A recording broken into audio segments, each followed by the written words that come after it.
Hi guys, my name is Ben Guilford. I'm the owner of the Firebrick Company, and in this video we're going to take you through how to install the PreCast Flue Gallery that finishes the front of your pre-cut brick oven kit. We're also going to take you through the process that I like the least, which is crawling into the oven to clean and point the brickwork once you finish the dome. Alright, we're about to install our PreCast Flue Gallery, so I want to tell you a little bit about it before we put it on. This is kind of the signature for our wood-fired ovens. And basically the idea of it is to gather all of the smoke that's coming out of the oven. All of that smoke pours into this vent area across the full width of the opening. So it's not just a little hole in the brickwork, it's a full width hole effectively, and then this brings it all up into a stainless steel flue. Okay, now this stainless steel flue is actually folded into this casting. So this is made out of reinforced refractory castable. We reinforce it with stainless steel fibres and we pour them here at our Melbourne factory. And so a few things about it. Number one, it has a stainless steel ring that comes with it. It's got a protective tape on it. Take that off before you fire it. I'm pretty sure there's a couple out there who've forgotten that step. Not the end of the world, but it looks a lot prettier if you take the protective film off. So you'll find that underneath the ring there is an expansion joint around the stainless steel flue, and that is filled with ceramic fibre rope. Now the idea behind the ceramic fibre rope is it's to allow this stainless steel flue to expand and contract as it heats and cools without putting any undue pressure on the flue gallery. Okay, when a stainless steel flue or when metal is heated up, it expands, and the kind of force that it can exert on whatever's around it is massive. Okay, so if we didn't have this ceramic fibre rope around the flue, it would just split the whole thing directly in half. But we've got this ceramic fibre rope around it, so that's got a little bit of give in it. It's quite firm, so it holds us nice and tight, but allows the flue to expand and contract as it heats and cools. So another thing that you'll notice is the flue sleeve has a front and a back. The front is complete, the back has the joint. You'll also notice that the flue gallery has some little voids, particularly in this front face, in this flat face here, and that's just the nature of the casting process. When we pour these, we mix up the refractory castable to a very stiff mix, so that once it sets, it's reaching incredible strengths. But as a result, it's a very stiff mix. When we pour it into the molds, we vibrate the molds for quite a long time, but we still get some little bubbles that sit on the surface of the mold and create these little bug holes. Okay, so when we pull them out of the molds, we assess each flue gallery and say, right, which is the best face? And so in this case we said, right, this is the best face, and we'll set up the sleeve so that the front is facing towards the best face of the flue gallery. Now, if you'd like to fill in these bug holes, you can. So you can mix up some of the refractory mortar and fill these holes in with it. I'd suggest actually putting it through a fine sieve and just sieving out the powder. That'll be all the cementitious components of the mix, and then make it into a paste and just working it into those holes. Personally, I don't bother doing that because I'm planning on painting this flue gallery, and I'll actually paint over this surface, and you really won't see the holes. They won't be all that obvious. It's entirely up to you. If you do want to do that, be aware that if you paint it, you'll see them anyway. They'll still show up just a little bit because the surface finish, the texture will be a tiny bit different. So you'll just see these little dots. But we do our level best to keep this to a minimum, but you are likely to see some. Right, so we want to land our flue gallery over our arches. The first thing I always recommend you do is a dry fit. Do a dry run without any mortar. Now we want to allow for a certain amount of mortar on each side and over the front arch here and the back. And so we've actually got these little plastic packers. We've taken our yellow strips that we were using under the #1 formwork, and we've actually cut those up to make little packers, and I've just stacked them one on top of the other to give me about a 6 mil gap. Now you may find you need a little bit more, you might find you get away with a little bit less. You can even have, you know, a 15 millimeter gap here. It's not a problem. It's all about making sure that you've got a nice even joint over the brick arch at the front. Now, so you can use those yellow plastic strips, or if you wanted to, I mean, you can use actual packers, plastic packers, because what we're going to do is we're going to mortar it on, and then once it's set, we come back, we pull the packers out, and we just trowel some mortar into the void that's left behind. So feel free to use basically whatever you want as a packer, just as long as you can remove it later on and fill it back in with mortar. Now, this process is best done with 2 people. This thing is quite heavy, and I really recommend that you have 2 people to do this. It's a lot more fun. And my best friend is behind the camera and is refusing to help me. He says that apparently, oh, I can't film and help at the same time, which I think is a cop-out. So I'm going to be doing this all by myself. So I don't recommend doing it by yourself. If you can, please get someone to help you, because then you can both lift from one side and position it, and it's a lot more control. We're going to do a dry fit. I'm going to be wearing just some heavy gardening gloves, because you may find this material, so the refractory castable, has stainless steel fibers or needles through it, and very occasionally you might find, you know, one along the edge here, and they're quite sharp. So I don't want anyone to get pricked on those. When you're doing your dry fit, and indeed when you're laying the flue gallery, make sure you don't bump any of your brickwork, particularly your vent arch.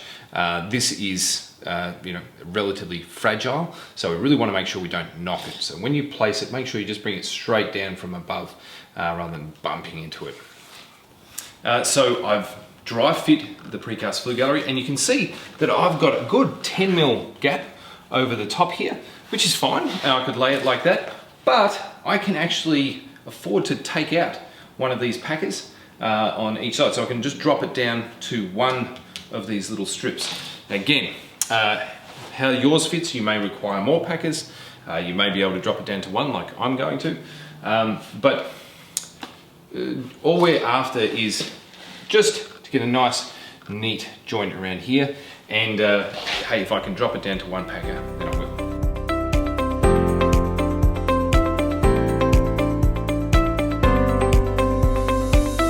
Alright, so I've got my plan. I know the position of it. I know I'm just aiming for one packer under each corner.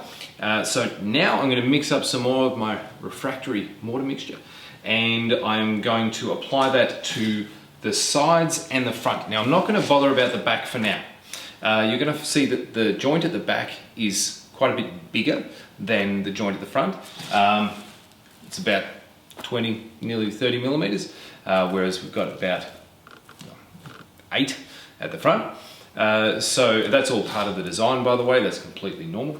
But we're not going to try and fill in the back at the moment, because we don't need to. We're just going to do the sides and the front. So remember, we can come back later and fill it in. We don't have to worry about getting the perfect amount on there. We just want sort of more than enough, so a bit of it can squish out underneath the flue gallery. So notice I'm making a little ridge along the middle, and that just means that there'll be just a, you know, we've got more than enough on there, and it's just going to squeeze out when the flue gallery lands.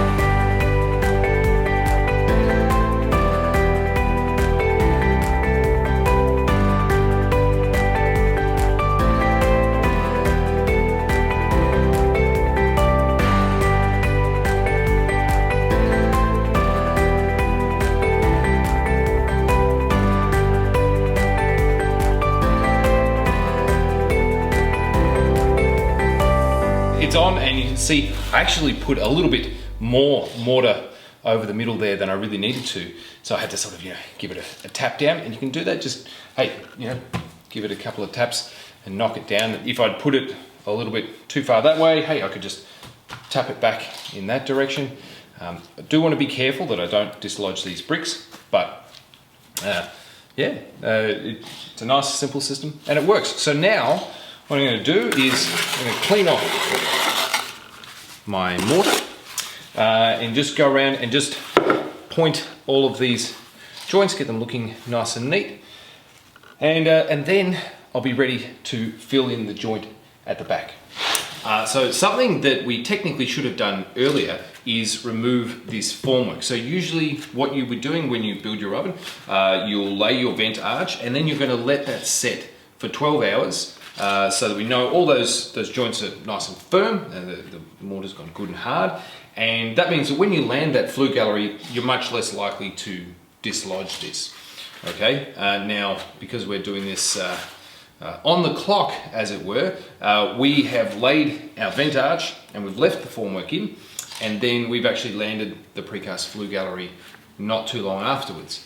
Okay, now you can do that. I'm not saying you're not allowed to do that, you're the boss, but just be aware that it is more fragile. If it's fresh, if you've only just laid it maybe an hour ago, then you're much more likely to dislodge it if you bump it with your flue gallery. Whereas, hey, if you've let it set for 12 hours, you pull out your formwork, and then you land the flue gallery, this is much, much stronger and much less likely to move around.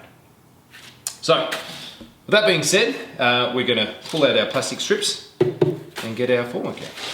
The same drill as before. If we find that this is really, really difficult and doesn't want to come out, we can undo the screws and pull it apart. But, oh, look at that. I think it wants to come out.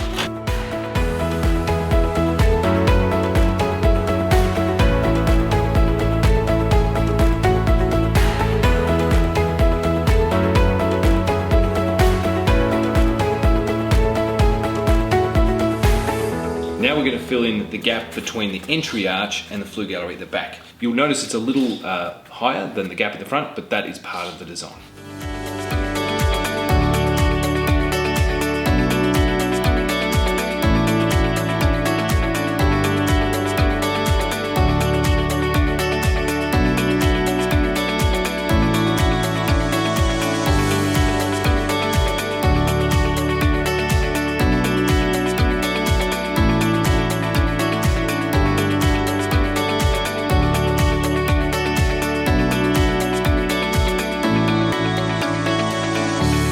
When we land the flue gallery and we push that mortar in through the back, you'll find there'll be lots sort of hosing out everywhere. So just get in there and with your gloves and just get all the excess out and just smooth out all the joints, fill in any little holes, and then we can go back over that with a sponge to clean it all up. And that will be the last of our brickwork and mortaring. So if you have any of the mortar mix left over, now you can apply that over the dome, so you can spread that all over the dome. Make sure you do leave some for getting into the oven and pointing the joints inside. So don't use it all on the outside of the dome, but all of our mortaring is now done, so we can go around with a scourer and just scrub everything off, clean up all our joints, do a little pointing on the outside anywhere where we've got holes or little bits missing, and I would recommend giving the flue gallery a clean, particularly around the back where we troweled that mortar in before, because some of that is going to be visible in the end. You might want to paint it, and it's much easier to clean it now than later.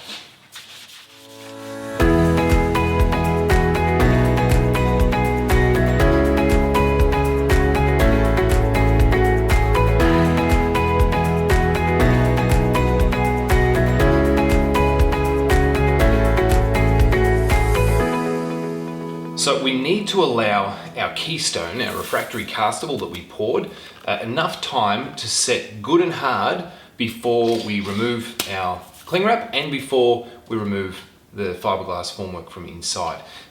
I mean, worst case scenario, if you remove the formwork inside while this is still completely wet, then The bricks will all stay exactly where they were, but the castable will come in with the formwork, and you'd have to repeat the whole process. The whole thing wouldn't fall apart, it would just make a horrific mess. So, before you pull out your formwork, it's really smart just to check that this is actually set. Very easy way of doing that is just get any tool and give it a tap, and you're looking for something that's sort of similar hardness to the brickwork around it. Okay, now usually that takes at least 12 hours to achieve that kind of strength. It really depends on the climate that you're in. If you're in a hot area, this stuff is going to go off like a rocket, right? You'll easily be rock hard in 12 hours. It'll be set perfectly. If you're in a very cold area, you may find that it will take longer to set. Please refer to the written instructions actually for some advice around that, because there are ways of making the castable go off a little bit faster. One of them is adding an accelerant to the mix before you mix it up and pour it. The other thing you can do is actually heat up the castable to encourage it to go off. And so if I was building one of these ovens in a really cold climate, say North America somewhere, and I'm dealing with temperatures that like 10 degrees Celsius, what I would be doing is pouring the castable. I would add some accelerant as per the written instructions, and I would get a little blow heater, little electric fan heater, just put it inside the oven, turn it on, and then just leave it there overnight. And that's just going to bump the temperature up inside the oven and warm up this castable just a little bit so that it can go off. So our castable is set perfectly, so we can take off our cling wrap, which was there just to prevent any drying shrinkage cracking, and I'm looking at it. It's looking fantastic. Now, if you do get any drying shrinkage cracking, it's really not the end of the world. Obviously, you don't want to see big ragged crack through this part here. But if you do get any like little tiny hairline cracks in the surface, it's not a problem, because this is in pure compression as well. The dome, all of these bricks are basically trying to fall into each other. And so what it's doing at the top here, it's just compressing this keystone. So any tiny little cracks are not going to be a problem for you. A lot of people wonder how the fiberglass dome is actually removed at the end of the building process, and we've actually designed it to be flexible. So you would have noticed before when we were laying the bricks on it, it's rock solid. Like you can actually stand on it. Don't stand on it, but you could. But when you remove the jack from underneath it, it's actually quite flexible, and so we can actually fold it in on itself and pull it out the door, rather than burning it out, which would be very unpleasant.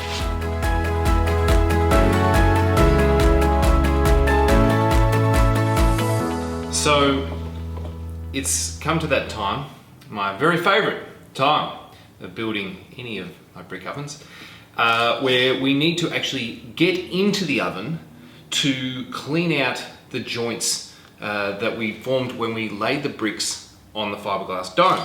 When we pull out that fiberglass dome, what we're going to find is mortar has bled through against the formwork, and it's kind of ugly. And we want to make sure that we remove all of that, because if it hasn't bonded particularly well to the brick around it, it might one day fall off, and hey, it might fall in a pizza or something, and then you take a big bite out of that and you really know about it. So it's really not a great fun process. This is not one of the parts of the process that I thoroughly enjoy, but it's a necessary part, and it will teach you things about yourself, such as, are you claustrophobic? You're about to find out. If you are not able to actually fit into the oven, I would recommend finding a friend, or maybe you have a child who is able and willing to get in there and give you a hand. Just again, it's not a rush thing. Make sure you have everything you need when you get in there, and really make sure that the key safety thing is safety glasses, because you're working on your back and you're scraping off material from above and some scrubbing and sponging. You can get sort of drips and grit falling on your face, and you really don't want to get that in your eyes, all right? So make sure you're wearing your safety glasses. We're not going to be creating any dust or grinding or anything like that, so I'm not worried about wearing a mask, but definitely wearing the safety glasses. So things I'm going to be taking in with me, I'll need a light so I can see what I'm doing. It could just be a torch, I've just got this little spotlight. I'm bringing in 2 towels. One is going to be for drying the dome after I've scrubbed it. The other is actually to rest my head on, because unless you spend a lot of time, say, working under cars, you'll find that your neck is not really, doesn't like craning for that long. So I bring in something to rest my head on, so I don't have to rest it on hard brick. Then, of course, we've got our scourer. We'll have a sponge. I've brought it, just mixed up some of our refractory mortar mix to point any little holes, and I'll be bringing in my trusty scraper to remove the stubborn bits of mortar that have bled through. Now, again, I said this before we finished building the dome. Don't leave this process for too long. I know it's not great fun, but don't put it off any longer than you have to. The sooner you can get in there to clean this out, the easier it is going to be, because the mortar hasn't set as hard as it will if you leave it for, for a week. It's going to be like granite. It'll be really quite difficult to remove. So get in there, get it over and done with, and then you'll be very proud of your work afterwards, and you'll definitely want to reward yourself with a nice cold beer or something. Something I didn't mention earlier was one of the easiest ways of actually sort of getting into the oven is to give yourself a platform in front of it so that you can get onto the platform on your back and slide in. It's quite difficult to get in without some kind of platform in front of it. And hey, you're going to have yourself a pallet left over at the end of the build. If you're in America or overseas and you've got one of our export kits, once you've dismantled the crate, you'll find that the baseboard is going to act as a pallet for you. And so you can just prop that up on one end. We've used a garbage bin to support it, but you could equally have some other kind of prop at the back here. Just make sure that it's really good and stable. Last thing I want is for you to fall off this while you're sliding into the oven. The other thing that can be really helpful is if you have someone outside who can pass you things. Maybe you slide in and you realize you've forgotten a scourer or something like that. It's really nice having someone else there to give you a hand to pass you things. So I'm just about done in there. I start off by scraping. So one of these multi-purpose scrapers is just fantastic because you've got a nice little square edge here, you've got a pointy edge here if you need to chip away at something. Really handy tool. So I start by scraping everything, then go back and point all of the gaps, all of those little areas on the inside that I've missed, and there are quite a few of those, and that's just the nature of laying on the fiberglass formwork. It's really hard to get the mortar all the way to the inside edge. And then once I've done that, I scrape off the excess. Once I've pointed all the joints, scrape off as much as I can with my little scraper here, and then I go back over it with a wet sponge and just clean that surface and then hit it with a dry towel to wipe it off. I did that through the whole dome. Then I changed the water over. So I'm just using fresh water, nothing special about it. But I changed the water over because after that initial clean, that water is quite dirty. It's got a lot of suspended sort of sediment in it, and I'm trying to clean the brick as much as I can just to remove that film from the surface. You'll always get a little bit of haze, but you can reduce it by sort of repeating the process with fresh water. So now the final step is I do have to get back in there and I'm going to clean the floor of the oven. So I'm going to just start at the back, move forward with the scourer and the sponge and the towel, just scouring and just cleaning it off and then drying it off as I come out.